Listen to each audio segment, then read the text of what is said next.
और आपके मध्य में हाजिर रह करके वो जो आपको दिशा निर्देश दें और जिस उत्सुकता से लगातार 5 घंटे तक इस कड़कती हुई धूप में आप बैठे हुए हो, मैं बाधक बनना पसंद नहीं करूंगा, मैं भाषण नहीं देना चाहूंगा, बल्कि मैं सर्वप्रथम आदरणीय चौधरी देवीलाल जी का इस बात के लिए धन्यवाद करूंगा कि आखिरकार विपक्ष के सभी लोगों के उस आग्रह को उन्होंने मान करके आज के इस पवित्र दिवस को संघर्ष दिवस के रूप में मनाने के लिए उन्होंने हामी भरी। मैं उनका बहुत बहुत धन्यवाद करूंगा।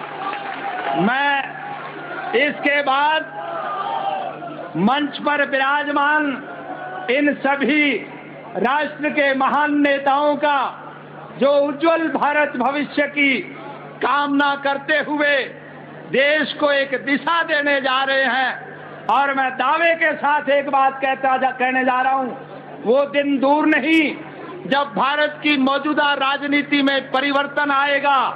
आज जो लोग मंच पर विराजमान हैं वो कल सत्ता पर बन करके बैठेंगे, और जो लोग आज सत्ता में बैठे हुए हैं और जो इस देश के मेहनतकश लोगों की खून पसीने की कमाई पर डाका डाल करके इस देश की संपत्ति को विदेशी बैंकों में जो जमा करा रहे हैं, उन आर्थिक अपराधियों को जेल के सींगचों के पीछे भी बंद होना पड़ेगा। मैं आभार व्यक्त करता हूं इन महान नेताओं का जिन्होंने अपना बहुमूल्य समय खर्च करके यहां पर आकर के आप सब लोगों का हौसला बढ़ाया। मैं आभार व्यक्त करूंगा इस समागम के उन सभी आयोजकों का, श्री मुलायम सिंह जी का और दूसरे कार्यकर्ताओं का, जिन्होंने लगातार परिश्रम करके भारतवर्ष का सही नक्शा हिंदुस्तान की बोट क्लब पर एकत्रित करके आज केरला से, तमिलनाडु से, मध्य प्रदेश से, उड़ीसा से, राजस्थान, बिहार, उत्तर प्रदेश, सभी प्रदेश के लोग आज लाखों की संख्या में जिन्होंने इस दिल्ली के ऐतिहासिक बोट क्लब पर एकत्रित करके हम सबका आपस में समन्वय स्थापित किया। देश और प्रदेश के नाम पर अखंडता का नारा देने वाले उस राजीव गांधी के मुंह पर एक करारी शपथ मारी जो देश तोड़ने का काम करता जा रहा है। मैं उन सभी कार्यकर्ताओं का आभार व्यक्त करूंगा जिन्होंने लगातार 22 दिन तक अनथक परिश्रम करके देश में एक नया नक्शा कायम करने की कोशिश की, और मैं आभार व्यक्त करूंगा हर जनता दल के उन स्वयं सेवकों का जिन्हें ग्रीन ब्रिगेड की संज्ञा दी जाती है, जिन्होंने इस सारे आयोजन को पूरी तरह से अच्छी तरह से अनुशासन में रख करके शांति प्रिय ढंग से लगातार 5 घंटे तक इस सारी कार्रवाई को चलाने में अहम भूमिका निभाई है। मैं धन्यवाद करूंगा भारतवर्ष के इन लखोखा मेहनतकशों का जो कन्याकुमारी से लेकर कश्मीर तक और राजस्थान के उन टीलों से लेकर के हिमालय की चोटियों तक बसने वाले सभी लोग जो आप यहाँ एकत्रित हैं और जिन्होंने ये आदरणीय नेताओं के उस कथन को स्वीकार करके चौधरी देवीलाल जी के संघर्षमय जीवन से प्रेरणा लेकर के इस देश की राजनीति में परिवर्तन लाने का संकल्प लेने के लिए जो आप उपस्थित हुए हैं, मैं आप सब लोगों का आभार इसलिए भी व्यक्त करूंगा।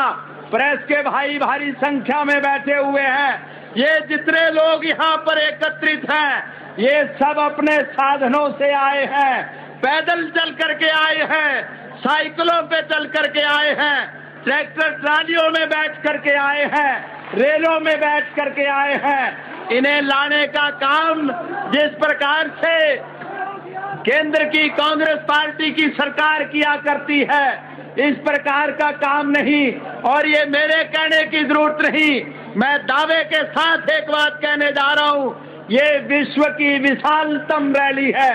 सुनने में आया है कि कभी चीन में माओ ने एक रैली की थी जिसकी संख्या 7 लाख थी।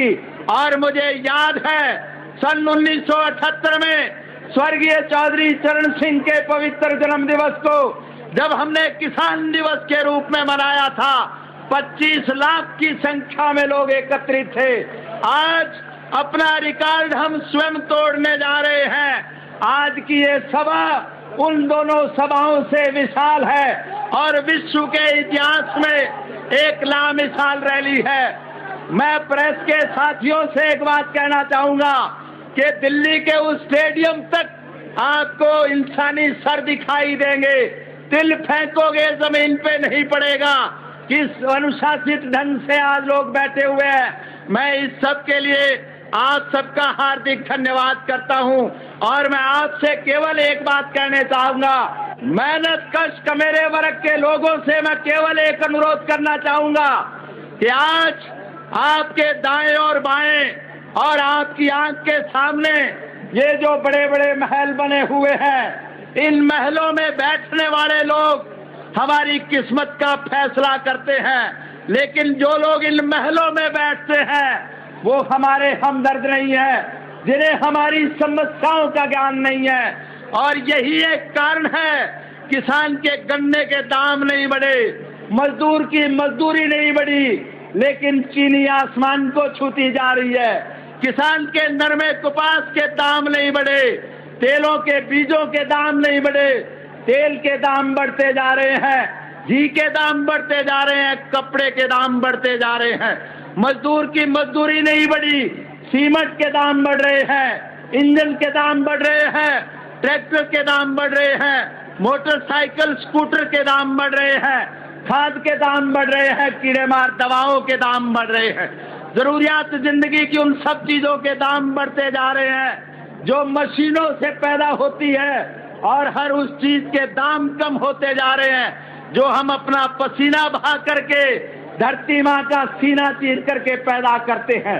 इसलिए मैं किसान साथियों से एक अनुरोध करना चाहूंगा।